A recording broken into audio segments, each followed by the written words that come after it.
Okay, the WWE started doing ones where they would talk about wrestlers for two different eras. And they did one that was Bray Wyatt versus Raven.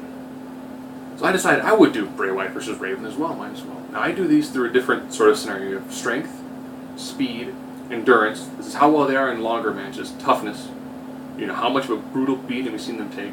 Striking, grappling, submissions, high flying, and we're seeing them doing any sort of like top rope moves or anything of that nature. Over with the crowd, ring psychology, and mic work. This is going to be a little bit different because I'm actually going for a move, submissions, and high flying, because they didn't really do. I mean, Bray Wyatt at his time in the E, roughly a year, hasn't really done that much in the way of submission work. He's a brawler. Raven, same way. Yeah, I think Raven occasionally missed spinning toe hold, but normally he was on the receiving end of submissions because he was a brawler.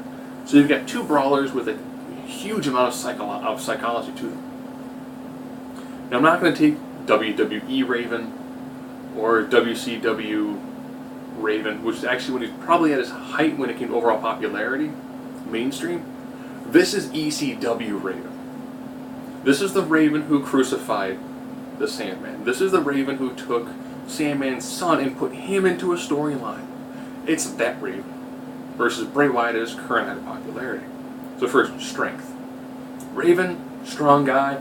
Bray Wyatt is an absolute beast when it comes to the physical nature of things. Speed. You know, when Bray Wyatt was Husky Harris, he was called a battle tank with a Ferrari engine. He's ridiculously quick for his size. Endurance. You know, I remember seeing the Bray Wyatt match with Daniel Bryan. Great match. Bray did not get winded. However, the matches that Raven was in ECW were long, brutal matches. Toughness also goes to Raven.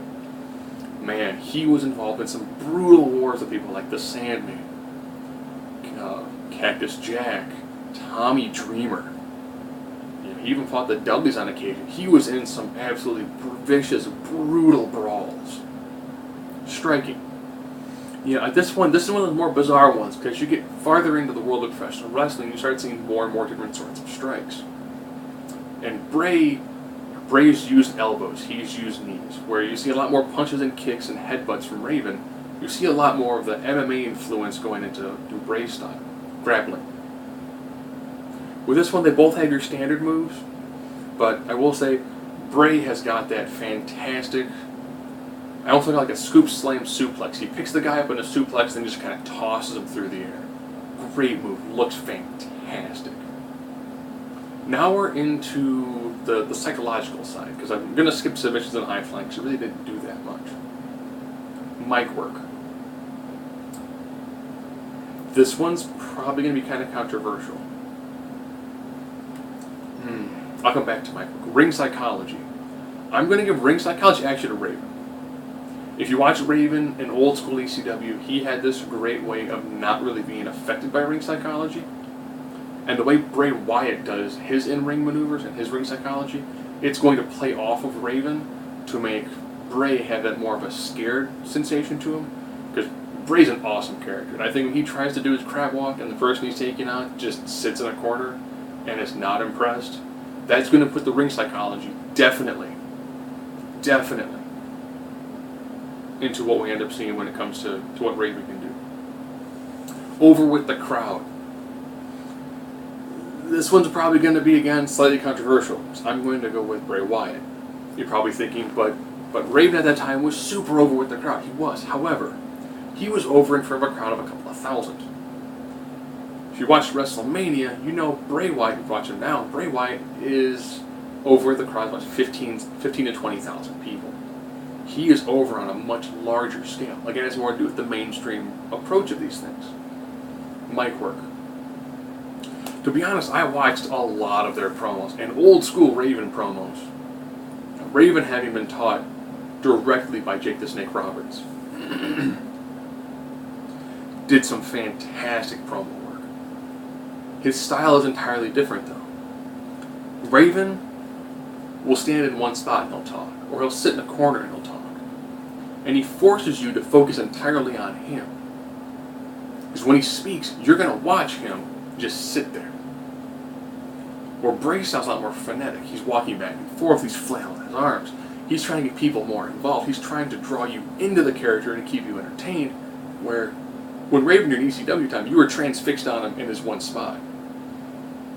And then it's which one's more impressive? Is it more impressive to be in one location and draw the audience to you, or is it more impressive to be the person who's working with a larger audience and going back and forth? They both deliver phenomenal messages. This one I actually kind of had to call a draw. I was thinking, Raven, great promo work. Bray Wyatt, great promo work. They're two different styles of mic work, but they're both awesome at it.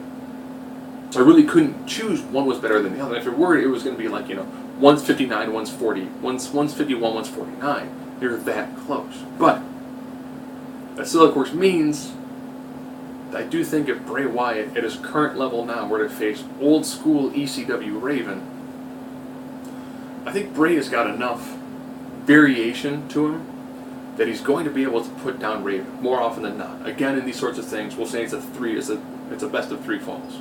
It's going to be Bray, Raven, Bray. At the end of the feud, Bray's going to come out on top. Raven's going to put in his licks. It's going to be awesome. And if we could build a time machine or just hop into a TARDIS and drive him back and forth and have them actually do this in front of an ECW arena crowd, I think they probably would have had a standing ovation with streamers whole 9 yards.